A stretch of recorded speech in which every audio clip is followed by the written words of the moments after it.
નર્મદા જિલ્લો, દાહોદ જિલ્લો એ દેશના અતિ પછાત જિલ્લાઓમાં પણ 1 થી 10 નર્મદા અને દાહોદ જિલ્લાનું નામ આવે છે। ત્યારે એમાં પછાત રહેવાનું સૌથી મહત્વનું જો કોઈ કારણ હોય તો શિક્ષણનું સ્તર, કથળતી હાલત એ નર્મદા અને દાહોદ જિલ્લાનું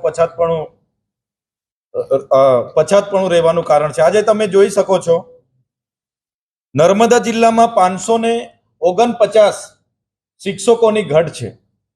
એ જ પ્રકારે દાહોદમાં 1284 શિક્ષકોની ઘટ છે। એ જ પ્રકારે પેટા પ્રશ્નમાં મેં પૂછ્યું કે કેટલી શાળાઓ એક શિક્ષકથી ચાલે છે, તો નર્મદા જિલ્લામાં 145 શાળાઓ એક શિક્ષકથી ચાલે છે। હવે તમે વિચાર કરો, એક શાળામાં 1 થી 5 ધોરણ હોય, 1 થી 8 ધોરણ હોય, એક શિક્ષક કયા ધોરણને ભણાવશે? એ વસ્તી ગણતરી કરવા જશે, SIR ની કામગીરી કરવા જશે, સરકારી મીટિંગોમાં જશે, તો બાળકોને ભણાવશે કોણ?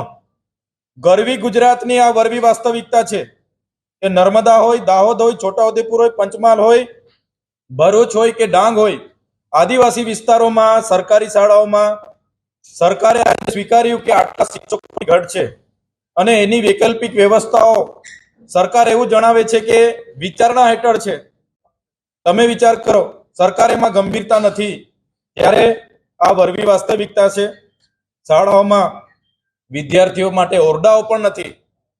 બાળકો ભાડાના મકાનમાં ભણે છે, ઝાડ નીચે ભણે છે, ઓટલા પર બેસીને ભણે છે। એક ક્લાસરૂમમાં 4 ધોરણોને બેસાડીને ભણાવવામાં આવે છે।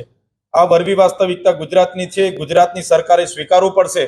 દર વર્ષે બજેટોમાં હજારો કરોડ રૂપિયાની જોગવાઈઓ કરવામાં આવે છે, તો પછી આદિવાસી વિસ્તારોની શાળાના ઓરડા કેમ બનાવવામાં નથી આવતા? આદિવાસી વિસ્તારોમાં શિક્ષકોની ભરતી કેમ કરવામાં નથી આવતી?